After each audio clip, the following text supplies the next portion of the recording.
3. La locura del mar. Si el cielo decidiese algún día acordarme un insigne favor, borraría totalmente de mi memoria el descubrimiento que hice, por simple casualidad, al echar una ojeada a una hoja de periódico que recubría un estante. Era un viejo número del Sydney Bulletin, del 18 de abril de 1925, con el cual no hubiese podido dar en mi vida cotidiana. Había pasado inadvertido hasta para la agencia de recortes, que había estado coleccionando ávidamente durante esa época materiales para mi tío. Había yo casi abandonado mis investigaciones acerca de lo que el profesor llamaba el culto de Cthulhu, y me encontraba de visita en casa de un doctor amigo de Paterson, New Jersey, conservador del museo local y mineralogista de renombre. Examinando un día los ejemplares de reserva, amontonados en desorden en los estantes de una de las salas del fondo del museo, mi mirada se detuvo en la rara ilustración de uno de los periódicos extendido bajo las piedras. Era el Sydney Bulletin que he mencionado. Mi amigo tenía corresponsales en todos los países extranjeros imaginables. La imagen era una fotografía en sepia de una odiosa estatuilla de piedra, casi igual a la que Legras había encontrado en el pantano. Despojé ansiosamente a la hoja de su precioso contenido, y leí el artículo con sumo cuidado, y lamenté su brevedad. Lo que sugería, sin embargo, era de suma importancia para mi ya vacilante búsqueda. Arranqué cuidadosamente la noticia con el propósito de ponerme enseguida en acción. He aquí el contenido. El Vigilant arribó remolcando a un yate neozelandés armado. Un muerto y un superviviente a bordo. Relatan combates furiosos y muertes en alta mar. Marinero rescatado se niega a dar detalles de misteriosa experiencia. Ídolo extraño encontrado en su poder. Se iniciará una investigación. El carguero Vigilante de la compañía Morrison, procedente de Valparaíso, arribó esta mañana a su supuesto amarre en Darling Harbour, remolcando al yate Alert de Dundee número 2, con serias averías, pero dotado aún de un poderoso armamento. El yate fue avistado el 12 de abril, a los 34 grados 21 minutos de latitud sur, y a los 152 grados 17 minutos de longitud oeste, con un muerto y un superviviente a bordo.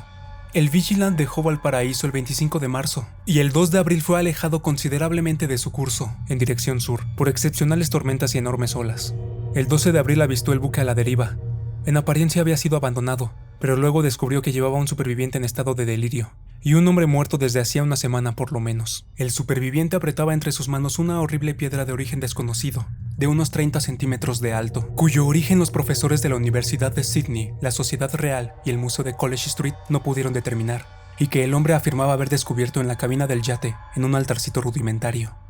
Este hombre, ya recobrado, relató una historia de piratería y violencia sumamente extraña. Se trata de un noruego llamado Gustav Johansen, de cierta cultura, segundo oficial en la goleta Emma de Auckland, que partió hacia el Callao el 20 de febrero, con una tripulación de 11 hombres. El Emma, dijo, fue retrasado y alejado considerablemente de su ruta por la tormenta del 1 de marzo, y el 22 del mismo mes, a los 49 grados 51 minutos de latitud sur, y a los 128 grados 34 minutos de longitud este, encontró al Alert, conducido por una tripulación de canacos y mestizos de aspecto patibulario.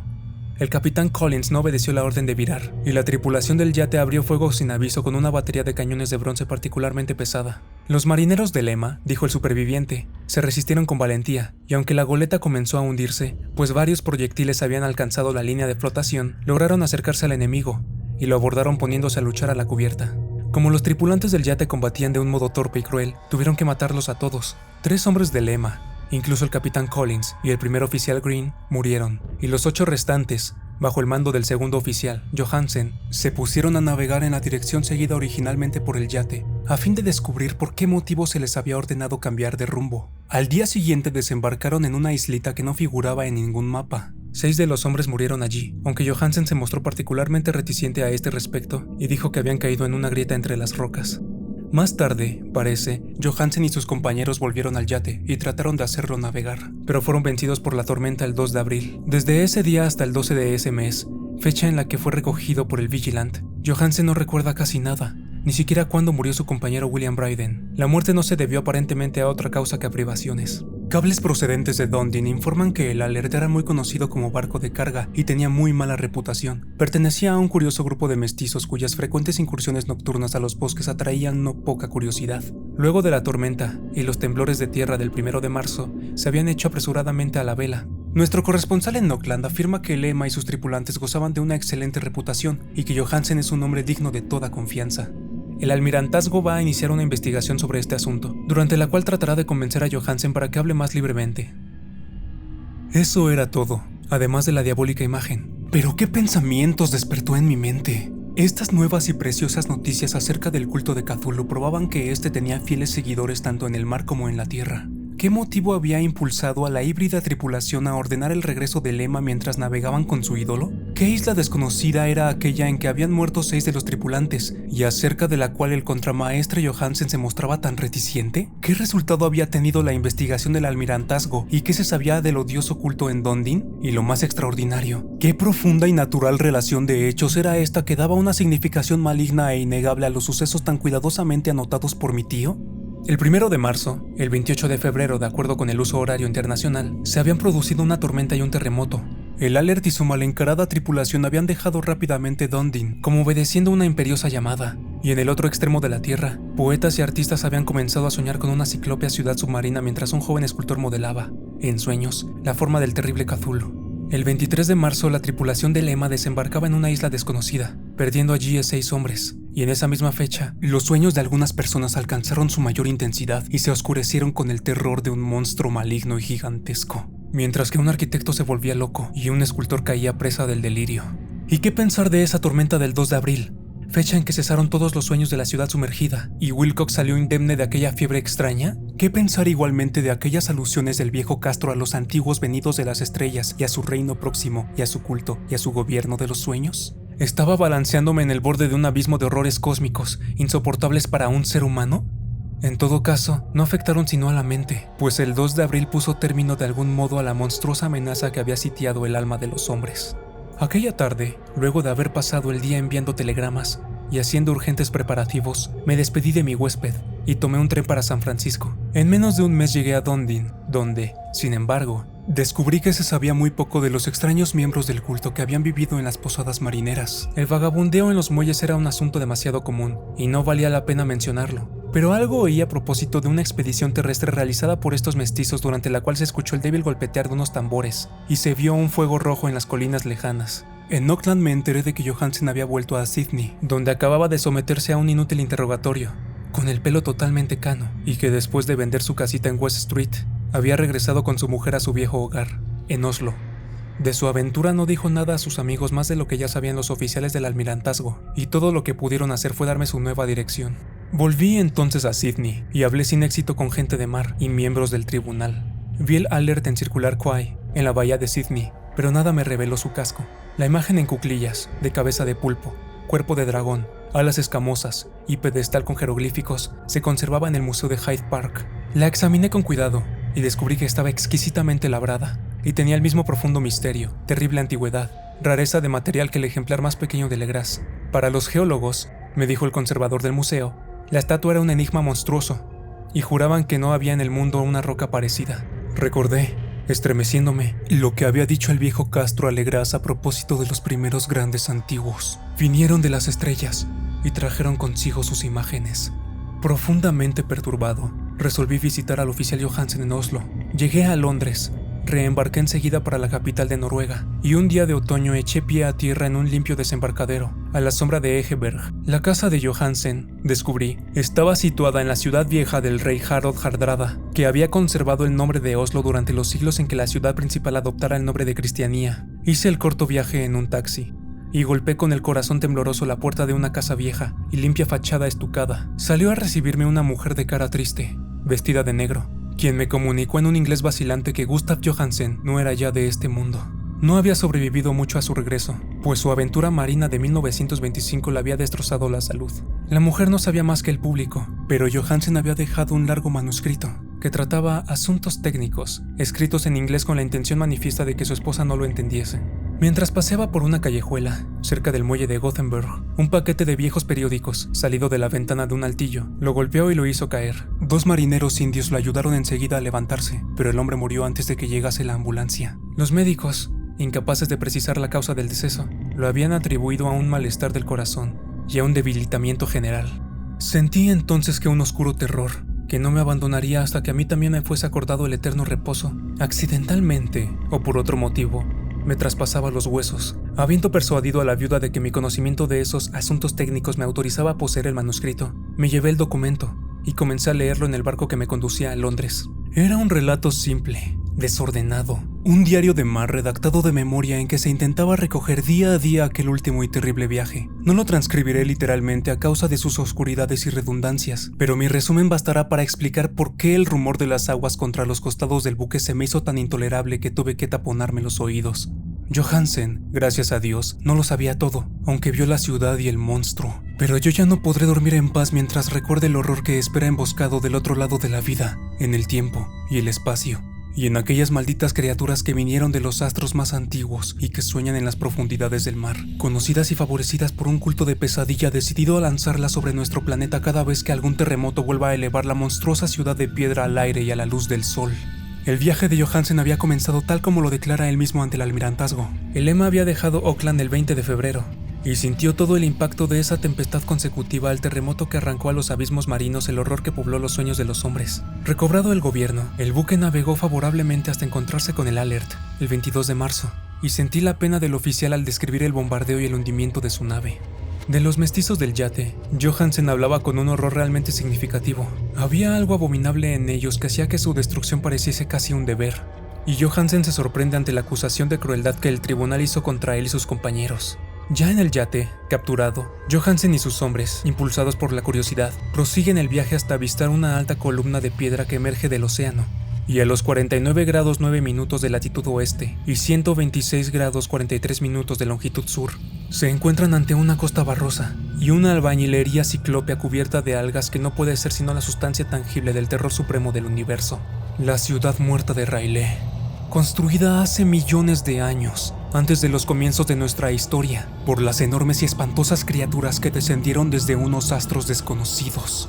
Allí yacen el Gran Cthulhu y sus compañeros, ocultos en unas bóvedas verdes y húmedas desde donde envían tras incalculables ciclos pensamientos que aterrorizan a los hombres sensibles y reclaman imperiosamente a los fieles del culto que inicien el peregrinaje de la liberación y la restauración. El oficial Johansen ignoraba todo esto, pero bien sabe Dios que había visto bastante. Creo que emergió de las aguas solo la cima de la ciudadela, coronada por un enorme monolito, donde yace el Gran Cthulhu.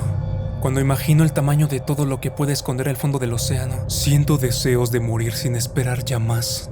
Johansen y sus hombres se sintieron aterrados ante la majestad cósmica de esta húmeda Babilonia habitada por demonios, y debieron de sospechar, instintivamente, que no pertenecía ni a este ni a ningún otro planeta similar. En todas las líneas de la estremecida descripción de Johansen se advierte el mismo pavor, ante el tamaño increíble de los bloques de piedra verde, ante la gran vertiginosa del monolito labrado, ante la asombrosa identidad de esas colosales estatuas y bajorrelieves con la rara imagen encontrada en la sentina del Alert. Sin conocer el futurismo, Johansen describe, al hablar de la ciudad, algo muy parecido a una obra futurista. En vez de referirse a una estructura definida o a algún edificio, se reduce a hablar de vastos ángulos y superficies pétreas. Superficies demasiado grandes para ser de este mundo y cubiertas por jeroglíficos e imágenes horribles. Menciono estos ángulos, pues me recuerdan los sueños que me relató Wilcox. El joven escultor afirmó que la geometría de la ciudad de los sueños era anormal, no euclidiana, y que sugería esferas y dimensiones distintas de las nuestras. Ahora un marino ilustrado tenía ante la terrible realidad la misma impresión. Johansen y sus hombres desembarcaron en la playa de esta monstruosa acrópolis y treparon, resbalando, por los titánicos musgos y escalones que ningún ser humano hubiera podido edificar. El sol mismo parecía deformado cuando se lo miraba a través de las miasmas polarizadas que emanaban de esa perversión submarina. Una amenaza tortuosa acechaba en estos ángulos desconcertantes, donde una segunda mirada descubría una concavidad donde se había creído ver una convexidad. Todos los exploradores, aun antes de ver algo definido, salvo las rocas, los musgos y las algas, se sintieron presas de un indefinible horror. Todos habrían escapado si no hubiesen temido la burla de los otros, y solo de mala gana se decidieron a buscar, vanamente, como comprendieron más tarde, algo que sirviese de recuerdo. Rodríguez, el portugués, fue el primero en llegar a la base del monolito y les gritó a los otros lo que acababa de descubrir. Poco más tarde, los hombres contemplaron curiosamente una enorme puerta de piedra labrada con el ya familiar bajorrelieve del pulpo dragón. Se parecía, dice Johansen, a la enorme puerta de un granero. Todos vieron allí una puerta, ya que estaba encuadrada en un umbral, un dintel y dos montantes, pero nadie pudo decidir si estaba situada horizontalmente, como la puerta de una trampa, o algo inclinada, como la puerta exterior de un altillo. Como hubiese dicho Wilcox, la geometría del lugar era errónea. Uno no podía estar seguro de que el mar y el suelo fuesen horizontales, de modo que la posición relativa de todo el resto parecía variar fantásticamente. Bryden presionó sobre la piedra en diversos sitios, sin resultado. Luego Donovan palpó con delicadeza los bordes, apretando separadamente cada punto. Subió con lentitud a lo largo de la grotesca moldura de piedra. Puede decirse que subió si se admite que la puerta no era, al fin y al cabo, horizontal. Y los hombres se preguntaron cómo una puerta podía ser tan enorme. Al fin, y muy suavemente, muy lentamente, la parte superior del panel comenzó a inclinarse hacia adentro, y todos vieron que la piedra se balanceaba. Donovan se deslizó, o trepó de algún modo a lo largo de uno de los montantes, y los hombres se pusieron a observar el curioso retroceso de la puerta monstruosa. En este fantástico mundo de deformaciones prismáticas, la piedra se desplazaba normalmente en diagonal, despreciando todas las leyes de la materia y la perspectiva. La abertura mostraba una oscuridad casi material. Estas tinieblas tenían realmente una cualidad positiva, pues ocultaban algunas partes de las paredes interiores que debían ser visibles. Al fin surgió de aquella cárcel milenaria algo así como una humareda que oscureció la luz del sol mientras se elevaba hacia el cielo, empequeñecido y arrugado, con la ayuda de sus alas membranosas. El olor que salía de aquellos abismos recién abiertos era insoportable, y Hawkins, que tenía el oído fino, creyó oír allá abajo un sonido chapoteante e inmundo. Todos escucharon, y todos escuchaban aún cuando el monstruo se hizo visible, babeando y apretando su inmensidad verde y gelatinosa a través de la tenebrosa abertura hasta elevarse pesadamente en el aire corrompido de aquella ciudad de pesadilla. La letra del pobre Johansen es apenas inteligible en esta parte. De los 6 hombres que nunca llegaron al barco, cree que 2 murieron simplemente de miedo en aquel instante maldito. El monstruo está más allá de toda descripción. No hay lenguaje aplicable a este abismo de horror inmemorial, a esa pavorosa contradicción de todas las leyes de la materia, la fuerza y el orden cósmicos. Una montaña que caminaba. Dios, ¿puede extrañar que en el otro lado de la tierra enloqueciese un gran arquitecto y que en aquel telepático instante la fiebre devorara al pobre de Wilcox? El monstruo de los ídolos, el verde y viscoso demonio venido de otros astros había despertado para reclamar sus derechos. Las estrellas eran otra vez favorables, y lo que un viejo culto no había podido lograr por su voluntad, un puñado de inocentes marineros lo hacía por accidente. Después de millones y millones de años, el gran Cthulhu era libre otra vez. 3 hombres fueron barridos por aquellas patas membranosas antes de que nadie tuviese tiempo de volverse. Que descansen en paz, si es que hay algún descanso en el universo. Eran Donovan, Guerrera y Armstrong. Parker resbaló mientras los otros 3 supervivientes se precipitaban frenéticamente en un escenario infinito de rocas verdosas. Johansen jura que fue absorbido hacia arriba por un ángulo que no debía estar allí. Un ángulo agudo que se había comportado como si fuese obtuso. De modo que solo Bryden y Johansen llegaron al bote y se dirigieron desesperadamente hacia el Alert, mientras la montañosa monstruosidad descendía por los escalones de piedra resbaladiza y se detenía, titubeando, a orillas del agua. Las calderas habían quedado funcionando a pesar de que todos habían bajado a tierra, y bastaron unos pocos segundos de frenéticas corridas entre ruedas y motores para poner en marcha el Alert. Lentamente, entre los horrores distorsionados de esa escena indescriptible, la hélice comenzó a golpear las aguas. Mientras tanto, en la costa mortal, sobre aquellas construcciones que no eran de este mundo, el monstruo gigantesco venido de las estrellas emitía unos gritos inarticulados, como Polifemo al maldecir el veloz navío de Ulises. Enseguida, con más audacia que los cíclopes de la leyenda, el gran Cthulhu penetró en las aguas e inició la persecución con unos golpes que levantaron unas enormes olas. Bryden volvió la vista y enloqueció. Desde entonces rió a intervalos hasta que la muerte lo alcanzó en su cabina, mientras Johansen vagaba delirando de un lado a otro. Pero Johansen no había abandonado la partida. Comprendiendo que el monstruo alcanzaría seguramente al Alert antes de que la presión llegase al máximo, resolvió intentar algo desesperado y, acelerando los motores, subió rápidamente a cubierta e hizo girar el timón. En la superficie de las aguas hubo un remolino espumoso, y mientras crecía la presión del vapor, el valiente noruego dirigió el navío contra aquella montaña gelatinosa que se alzaba sobre las sucias espumas como la popa de un galeón demoníaco. La horrible cabeza de pulpo, envuelta en tentáculos, llegaba casi hasta la punta del bauprés, pero Johansen no retrocedió. Hubo un estallido como el de un globo que se desinfla, un líquido inmundo como el que surge de un hendido pez luna, una hediondez como el de 1000 tumbas abiertas, y un sonido que el cronista no se atrevió a describir. Durante un instante, una nube verde, acre y cegadora, envolvió al buque, y un hervor maligno quedó a popa, donde, Dios del cielo, la esparcida plasticidad de aquella entidad celeste estaba recombinándose y recobrando su forma primitiva, mientras el Alert se alejaba más y más y ganaba velocidad. Eso fue todo. Desde ese momento, Johansen se contentó con meditar sombríamente sobre el ídolo de la cabina y preparar unas pocas comidas para él y su enloquecido compañero. No trató de dirigir el navío. Después de aquel incidente había perdido algunos de los resortes de su alma. Luego sobrevino la tormenta del 2 de abril, que terminó de nublar su conciencia. Recordaba confusamente infinitos abismos líquidos de espectrales paredes giratorias, vertiginosos deslizamientos por mundos huidizos en la cola de un cometa, y saltos convulsivos de las profundidades del mar hasta la luna, y luego otra vez hasta el mar, todo envuelto en el coro de carcajadas de las antiguas divinidades y de los verdes demonios del tártaro de alas de murciélago. Luego de esa pesadilla, vino el rescate. El Vigilant, el tribunal del almirantazgo, las calles de Dundee, el largo viaje de retorno a la casa natal, junto al eje Berg. No podía contar nada, pasaría por loco. Lo escribiría todo antes de morir, pero su mujer no debería sospechar nada. La muerte sería para él beneficiosa solo si borraba los recuerdos. Tal era el documento que leí. Lo he guardado en la caja de lata junto con el bajorrelieve de arcilla y los papeles del profesor Angel. Incluiré este relato, esta prueba de mi propia cordura donde se han unido lo que espero nunca volverá a unirse. He contemplado todo lo que en el universo pueda haber de horroroso, y aún los cielos de la primavera y las flores del verano me parecerán desde ahora impregnados de veneno. Pero no creo que viva mucho. Como desaparecieron mi tío y el pobre Johansen, así desapareceré yo. Conozco demasiado, y el culto todavía existe.